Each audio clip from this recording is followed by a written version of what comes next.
Assalamualaikum warahmatullahi wabarakatuh. Apa kabar Ananda semuanya? Semoga selalu dalam lindungan Allah Subhanahu wa Ta'ala bersama keluarga. Baik, pada pertemuan pertama ini atau pada pelajaran pertama, Ustazah akan menjelaskan tentang beriman kepada Nabi dan Rasul Allah.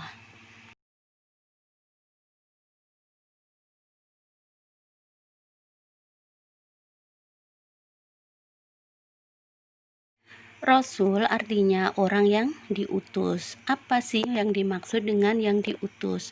Rasul itu merupakan manusia pilihan yang diutus oleh Allah kepada umat manusia dengan membawa suatu ajaran seperti Rasulullah Muhammad SAW yang telah kita ikuti maupun umat muslim seluruh dunia. Iman kepada Rasul Allah adalah merupakan rukun iman. Rukun iman yang keberapa? Rukun iman yang keempat, yang artinya meyakini bahwa mereka adalah utusan Allah yang membawa wahyu dan ajaran untuk disampaikan kepada umat manusia seluruh dunia dengan membawa kabar gembira, peringatan, berpegang teguh kepada kebenaran dan menjauhi segala kebatilan. Contoh, kita melaksanakan sholat adalah suatu kebenaran maupun perintah Allah yang dibawa Rasulullah. Jika kita mengingkari Rasul berarti mengingkari Allah. Kalau kita tidak mengakui adanya Rasul berarti kita telah ingkar kepada Allah. Kita tidak meyakini iman kepada Rasul Allah atau tidak meyakini rukun iman yang keempat. Baik, yang selanjutnya kita bahas tentang perbedaan Nabi dan Rasul. Tentunya soleh-solehah masih bingung ya, belum bisa membedakan apa sih perbedaan Nabi dan Rasul. Mari bersama-sama kita bahas di sini. Nabi adalah laki-laki yang mendapatkan wahyu dari Allah Subhanahu wa Ta'ala untuk diamalkan sendiri. Sedangkan Rasul adalah seorang laki-laki yang menerima wahyu dari Allah Subhanahu wa Ta'ala untuk diamalkan sendiri dan disampaikan kepada umatnya. Nah, untuk berikutnya ini nanti kita bahas bersama.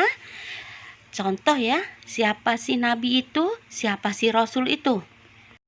Nabi dan Rasul jumlahnya sangat banyak sekali.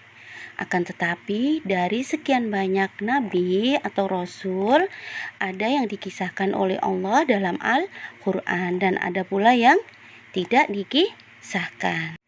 Di antara para rasul itu ada rasul yang diutus kepada bangsa atau kaum tertentu, seperti contoh Nabi Hud yang diutus khusus kepada kaum Ad, Nabi Musa yang diutus khusus kepada kaum Bani Israel. Tetapi ada satu nabi yang diutus kepada seluruh umat manusia, yaitu sejak manusia hidup ya, pada saat diutusnya beliau hingga manusia terakhir yang hidup pada saat terjadinya hari kiamat, yaitu siapa? Siapa yang tahu? Yaitu Nabi Muhammad SAW yang sekarang menjadi tauladan kita semua. Nabi Muhammad adalah nabi terakhir, tidak ada nabi setelahnya.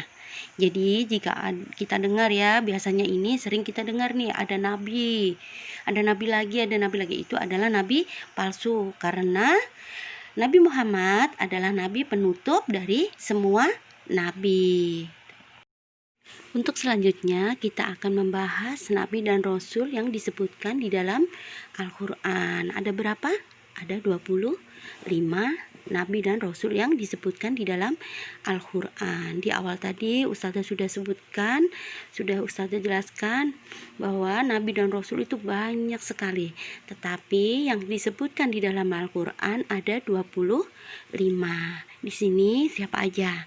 Yang pertama yaitu yang kita kenal dengan Nabi Adam, manusia pertama kali yang diturunkan sama Allah ke muka bumi ini. Yang kedua Nabi Idris, Nabi Nuh, Nabi Hud, Nabi Soleh, Nabi Ibrahim, Nabi Lut, Nabi Ismail, Nabi Ishak, Nabi Yakub, dan seterusnya. Dan yang terakhir yaitu Nabi Muhammad Shallallahu Alaihi Wasallam. Baiklah, soleh-soleha yang selalu dirahmati Allah. Yang selanjutnya marilah kita bahas tentang mukjizat para rasul. Apa sih mukjizat itu? Nah, mukjizat adalah suatu yang luar biasa yang diberikan oleh Allah kepada rasulnya sebagai bukti atau atas kerasulannya. Di sini Ustazah sudah tuliskan beberapa macam-macam mukjizat rasul, di antaranya yaitu Mukjizat Nabi Nuh alaihissalam.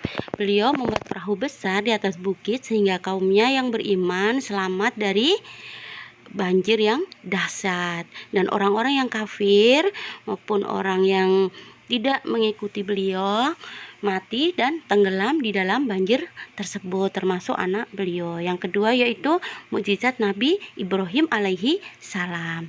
Nabi Ibrahim dibakar oleh raja siapa? Raja Namrud dengan api yang menyala-nyala. Api kan panas, tapi Nabi Ibrahim memiliki mukjizat, beliau merasa dingin sehingga beliau selamat dari siksaan raja yang zalim tersebut. Yang selanjutnya yaitu mukjizat Nabi Musa, tongkat yang dapat membelah laut merah sehingga selamat dari kejaran Raja Fir'aun. Sedangkan Fir'aun dan tentaranya mati tenggelam. Setelah beliau melewati Laut Merah, maka laut tersebut dikepakkan lagi tongkatnya ke laut tersebut dan lautnya menutup kembali. Sehingga Raja Fir'aun beserta tentaranya mati tenggelam. Yang selanjutnya itu mukjizat Nabi Isa. Dengan izin Allah, beliau bisa menghidupkan orang yang mati, menyembuhkan orang yang buta, dan masih banyak lagi. Yang selanjutnya yaitu mukjizat Nabi Muhammad Shallallahu Alaihi Wasallam. Musuh merasa takut ya sama beliau dalam perjalanan 1 bulan. Yang selanjutnya yaitu dari jari-jari beliau yang dapat keluar air yang bisa digunakan untuk minum dan bersuci oleh para sahabat. Dan yang terakhir yaitu Al-Quran adalah salah satu mukjizat Nabi Muhammad Shallallahu Alaihi Wasallam. Al-Quran adalah mukjizat yang paling agung karena Al-Quran berlaku hingga saat ini atau sampai hari kiamat.